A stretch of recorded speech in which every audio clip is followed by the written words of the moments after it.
naranasan doon yung rhyming ng words. Kaya medyo napapasigaw kami kanina, kuya.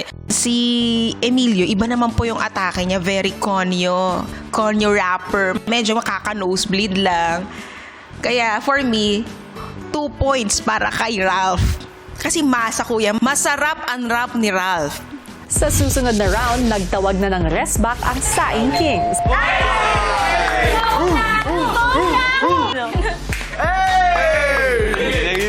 Okay lang kung di ako marunong sumaing. Basta, yung buhok ko hindi kulay daing! Efner! Efner!